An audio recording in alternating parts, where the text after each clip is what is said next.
প্রিয় দর্শক, আসসালামু আলাইকুম। হাসিনা আর যাই করুক, দেশের জন্য অনেক কাজ করেছে বলা পাবলিক গুলার জন্য একটা তথ্য জানিয়ে দিই, একটু ভালো করে শুনবেন। বাংলাদেশের বর্তমান ঋণ কত জানেন? 99.3 বিলিয়ন মার্কিন ডলার। আই রিপিট, 99.3 বিলিয়ন মার্কিন ডলার। আর গত বছরে পাচার হয়েছে কত জানেন? 94 বিলিয়ন মার্কিন ডলার। হিসাব করে দেখলাম, তিনি যেই টাকা পাচার করেছেন সেই টাকা দিয়ে মাত্র 697টা মেট্রো রেল, 397টা স্যাটেলাইট আর 36টা পদ্মা সেতু বানানো যেত। একটা 1000 টাকার নোটের ডাইমেনশন কি, সেটা নিয়ে না হয় অন্য এক সময় আলাপ করা যাবে।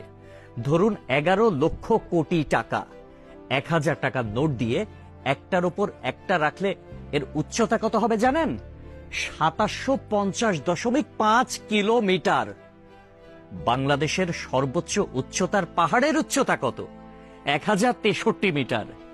এক লেয়ারে সাজালে এই টাকা জায়গা করে নেয় কত? 124.76 বর্গ কিলোমিটার। আর ঢাকার সাইজ মাত্র 306 বর্গ কিলোমিটার, চট্টগ্রাম 155 বর্গ কিলোমিটার। এই দুই বিভাগীয় শহর বাদে বাকি সব বিভাগীয় শহর এই টাকা দিয়ে ঢেকে দেয়া যাবে। পাশাপাশি যদি বসান তাহলে লেংথ হবে কত জানেন? 1,7,8,2,3,4,9.6 কিলোমিটার।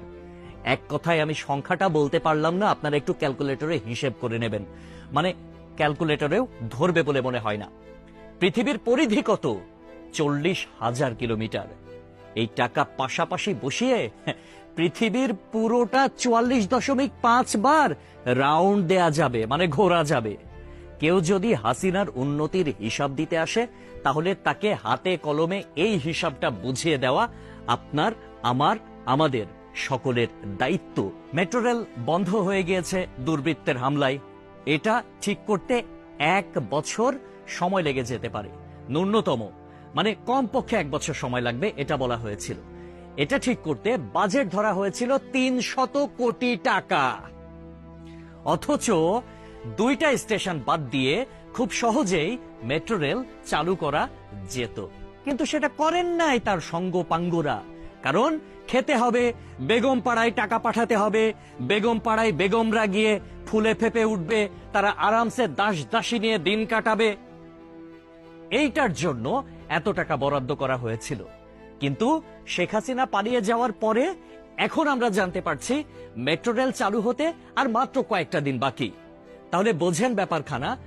আমাদের শিরা উপশিরা থেকে শুরু করে রন্ধ্রে রন্ধ্রে প্রত্যেকটা জায়গায় এইরকম চুরচামারির অভ্যাস।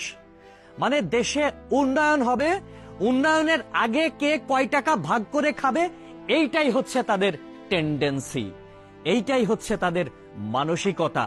পদ্মা সেতু হয়েছে কত টাকায় আপনারা সবাই ভালো করে জানেন। মেট্রো রেল হয়েছে কত টাকায় আপনারা সবাই জানেন। এলিভেটেড এক্সপ্রেস ওয়ের হিসাবটাও একটু গুগল করলে জানতে পারবেন। অথচ অন্যান্য দেশে এটার অর্ধেকও খরচ হয় না। তাহলে বাকি টাকা কই যায়? এক কথায় উত্তর, বেগম পাড়ায়। তবে একটা বিষয় ভালো লেগেছে, শেখ হাসিনা পলায়ন করেছে, কিছু নেতাকর্মী তারা বাংলাদেশে আটকা পড়েছে, তাদের বেগমরা কিন্তু ঠিকই বেগম পাড়ায় এখন আছে, আর তারা এই আমাদের অজ পাড়া গায়েই রয়ে গেছে। একটা কথা সব সময় মনে রাখবেন, পাপ বাপকেও ছাড়ে না। প্রকৃতি ছাড় দেয় কিন্তু ছেড়ে দেয় না। সবকিছুর হিসাব পয় পয় করে দিতে হবে একদিন। সবাই ভালো থাকবেন। আসসালামু আলাইকুম।